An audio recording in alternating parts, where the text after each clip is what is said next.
Dwayne Frampton is a familiar name that ASU fans have grown to love. With a team high of 69 receptions for over 700 yards last year alone, the crowd gets on their feet every time Frampton touches the ball. And the crowd? Well, that's what gives Frampton the push he needs. But like, as soon as a play over and you hear him like roaring, be like, yeah, and all that, it's an adrenaline rush. It's cool though, I like it.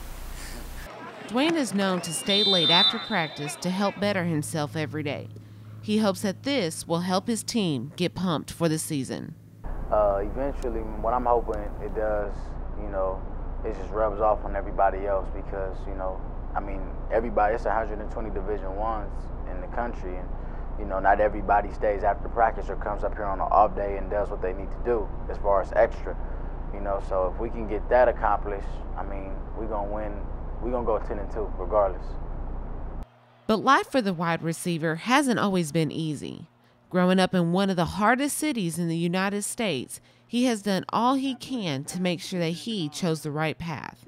And knowing his past only pushes him to do even better today. I was born in the Crenshaw district of Los Angeles, California, and that's known where gangbanging really started.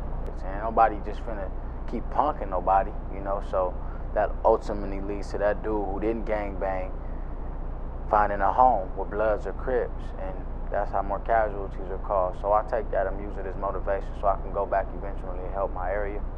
Four-year wide receivers coach for the Red Wolves, Tyler Siskey, says that Frampton pushes himself even more because of his difficult life. I think it's something that drives him very hard. I think that's something that he looks back to and knows what he has to do, whether it's for his child, whether it's for his family. I think it's something that definitely drives him to be successful. And as for Frampton, there's only one place that he wants to head to make sure that he finishes his goals in life. God willing, I want to go to the NFL. That's my dream, of course.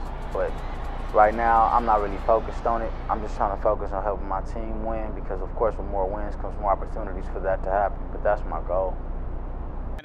But when asked, Frampton will tell you that there's one game he is looking forward to in his final year here at ASU. FIU, of course.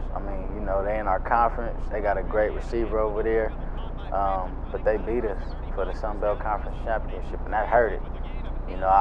Ever since I've been here, I have learned to take losing just like a winner would take wins, thanks to my coaches. But that hurt, and that's personal for me because this is my last opportunity to get that trophy. So, every game, of course, is that stepping stone, but that one personally I got that marked on my calendar with a big red X. Reporting for Red Wolves football. Over the middle, caught, touchdown, Arkansas State.